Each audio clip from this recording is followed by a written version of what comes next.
Hello friends, good morning. Vyas Medihub channel में आपका हार्दिक स्वागत। आज हम फिर आपके लिए लेके आए हैं मेडिकल सर्जिकल ऑफ नर्सिंग की रेस्पिरेटरी डिसऑर्डर के अपर रेस्पिरेटरी ट्रैक्ट इन्फेक्शन का नेक्स्ट डिजीज़, जिसका नाम होगा लैरिंजाइटिस, जिसको हम वोकल कॉर्ड इन्फ्लामेशन भी कह सकते हैं, जिसको हम स्वर यंत्र इन्फेक्शन, जहाँ से हम लोगों का जो वॉइस प्रोड्यूस होता है उस ऑर्गन से रिलेटेड हम इन्फेक्शन या इन्फ्लामेशन के बारे में आज चर्चा करेंगे। जैसे डेफिनेशन पे लिखते हैं, laryngitis is the inflammation of the larynx. जो हमारे अपर रेस्पिरेटरी ट्रैक्ट का जो पार्ट है लैरिंग्स, उस लैरिंग्स के अंदर किसी प्रकार का इन्फेक्शन हो जाता है या संक्रमण हो जाता है या इन्फ्लामेशन हो जाता है, तो उस कंडीशन को हम क्या कहते हैं? लैरिंजाइटिस कहते हैं। तो ये किन किन कारणों से होता है? लैरिंजाइटिस जो है मोस्ट ऑफ कॉज जो होता है हमारे अपर रेस्पिरेटरी ट्रैक्ट, जो है आउटर और ऊपर वाले जो ऑर्गन्स होते हैं उनके इन्फेक्शन होने के कारण, जो क्रॉनिक कंडीशन होती है तो उसके कारण से इन्फेक्शन हो सकता है, या किसी प्रकार का, जैसे हम बात करते हैं एटियोलॉजी के अंदर कि कॉमन कोल्ड और राइनाइटिस। तो जिस तरह से हमने पिछले वीडियो में पढ़ा था, कॉमन कोल्ड और राइनाइटिस जो हम लोगों के इन्वायरमेंट चेंज होने के कारण हो सकता है, या फिर किसी प्रकार की एलर्जी के कारण हो सकता है, या किसी इन्फेक्शन के कारण हो सकता है। ठीक है, तो ये सारे जो कॉज है कॉमन कोल्ड और राइनाइटिस के, वो भी किसको रेफरेंस कर सकते हैं? आगे जाकर लैरिंजाइटिस को भी जो है रेफर कर सकते हैं। तो इसी के साथ जो है इन्फेक्शन हुआ, इन्फेक्शन का मतलब जैसे वायरल हो गया, बैक्टीरियल हो गया, वो सारे इन्फेक्शन जो मिलकर जो है लैरिंजाइटिस को इफेक्ट कर सकते हैं। या किसी प्रकार की कोई एलर्जी के कारण से हो सकती है, जैसे कि मान लो ग्रास की एलर्जी हो गई, या डस्ट का एलर्जी हो गया, या फॉग का एलर्जी हो गया। तो ये सारे जो एलर्जी फॉर्म्स हैं वो भी क्या है, लैरिंजाइटिस को इफेक्ट कर सकते हैं। उसके बाद स्मोक जो है, यानी कि किसी प्रकार का जो हम धुआं अगर अपन इनहेल कर रहे हैं, फॉग इनहेल कर रहे हैं, तो वो भी हम लोगों की लैरिंग्स को क्या कर सकते हैं? इफेक्ट कर सकते हैं। या फिर नेक्स्ट जो कोज लिखा है URTI, URTI का फुल मीनिंग यही हुआ, अपर रेस्पिरेटरी ट्रैक्ट इन्फेक्शन। यानी जो अपर रेस्पिरेटरी ट्रैक्ट के जितने भी ऑर्गन्स हैं उससे रिलेटेड अगर कोई भी किसी प्रकार का इन्फेक्शन पाया जाता है तो सेकेंडरी डिजीज के रूप में हमें लैरिंजाइटिस जो है देखने को मिल सकता है, कॉज के रूप में, कॉम्प्लिकेशन के रूप में।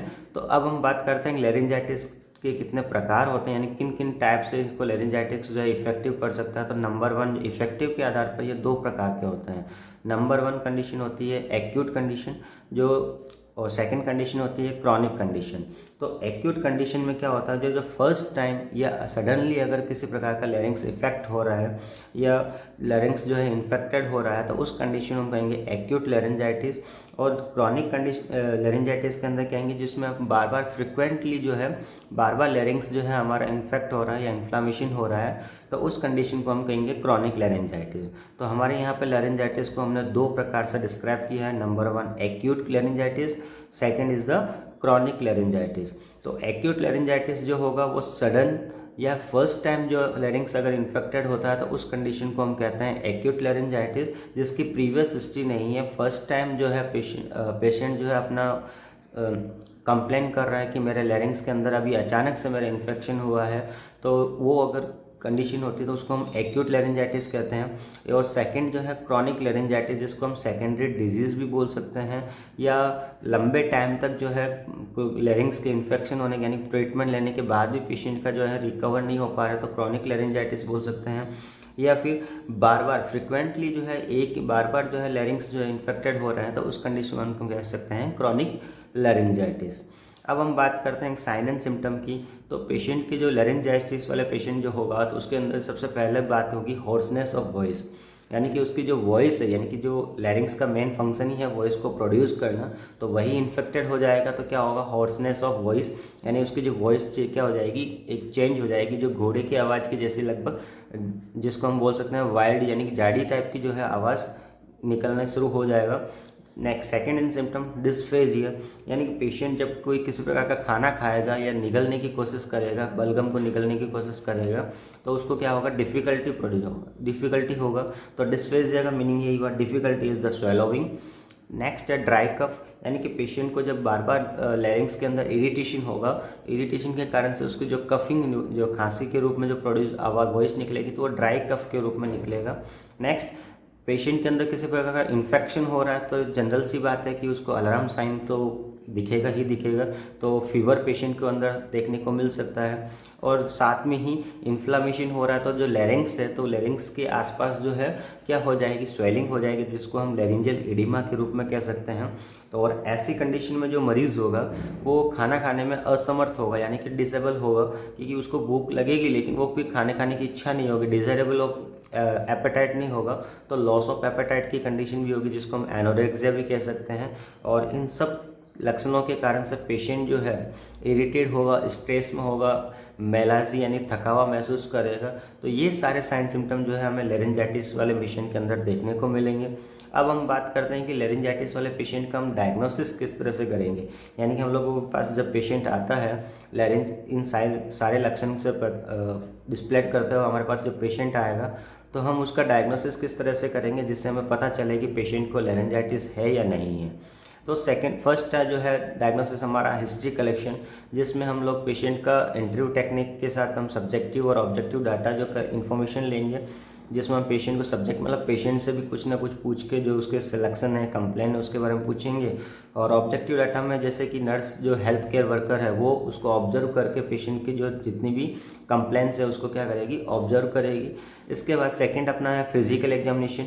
तो फिजिकल एग्जामिनेशन के अंदर लेरिंजाइटिस के अंदर हम लोग ऑरल एग्जामिनेशन कर सकते हैं, जिसके अंदर हम लेरिंग्स की जो है वाइडनेस वगैरह हम चेक कर सकते हैं, जिसको हम टंग फोर्सेप जो होती है, टंग फोर्सेप के द्वारा हम पेशेंट की जो है टंग्स को बाहर निकाल कर हम जो है पेशेंट को करवा हम पेशेंट के जो है ओरल कैविटी को चेक कर सकते हैं। लैरिंजियोस्कोप के द्वारा हम लैरिंग्स को चेक कर सकते हैं, या फिर पेशेंट का जो है ब्लड टेस्ट करवा सकते हैं, जिसमें पता चल जाए कि बॉडी के अंदर इन्फेक्शन है या बैक्टीरियल है।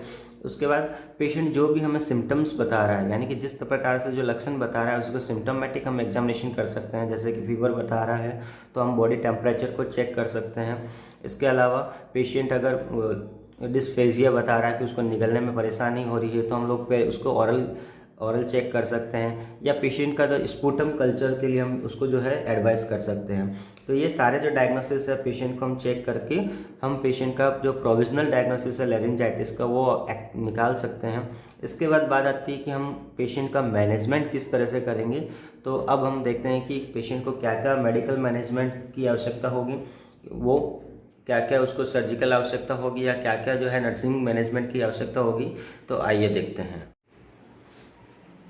तो हम मैनेजमेंट की बात करते हैं कि लेरिंजाइटिस वाले मरीज को मैनेजमेंट के रूप में किस तरह से हम मेडिकल मैनेजमेंट के रूप में हम according to doctor order patient को एंटीबायोटिक ड्रग्स जो है वो प्रोवाइड करवाएंगे, जिससे वायरल बैक्टीरियल ब्रॉड स्पेक्ट्रम जो है उसको कम किया जा सके। जैसे कि एंटीबायोटिक के रूप में हम एजिथ्रोमाइसिन या लेवोफ्लॉक्सासिन या सिफिक्सिन का यूज कर सकते हैं।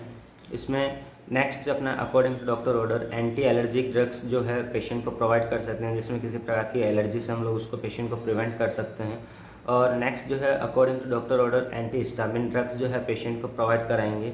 तो इस तरह से पेशेंट का जो है सिम्टोमेटिक ट्रीटमेंट जो है पेशेंट को प्रोवाइड करवाएंगे। इसी के साथ अगर सर्जिकल मैनेजमेंट की बात करें तो पेशेंट के अंदर जब लेरेंजियल एडिमा जब सीवियर कंडीशन में हो जाती है, जिसको हमने बात करी थी इन्फेक्शन के कारण जो लैरिंग्स है उसके अंदर सूजन आ जाती है, तो वो जो स्वेलिंग है वो अगर मोर कंडीशन में आ जाती है, यानी कि बहुत ज़्यादा कंडीशन में आ जाती है, सीवियर कंडीशन में आ जाती है, तो हम पेशेंट को सर्जिकल प्रोसीजर के रूप में हम ट्रैकेस्टोमी कर सकते हैं। और वहाँ की जो अब लैरिंग्स के ऊपर जो ट्रैकिया के अंदर जो एक्सेस ऑफ स्किन जो स्वेलिंग हो रखी होगी उसको हम क्या करेंगे, रिमूव करने का काम करेंगे।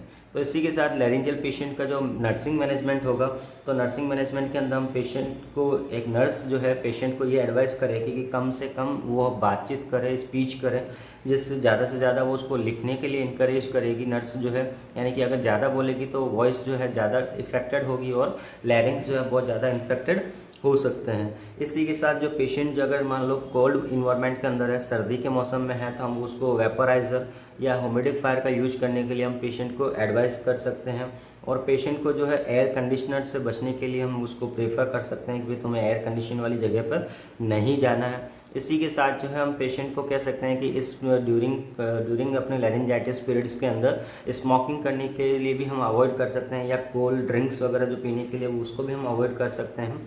और पेशेंट को अगर किसी प्रकार की एडिक्शन है तो उसका ट्रीटमेंट लेने के लिए हम पेशेंट को एडवाइस करेंगे कि पेशेंट को किसी प्रकार का एडिक्शन है तो हम लोग जो है वो एडिक्शन जो है लैरिंग्स को इफेक्ट ना करे, इस तरह से उसका ट्रीटमेंट मैनेजमेंट करेंगे।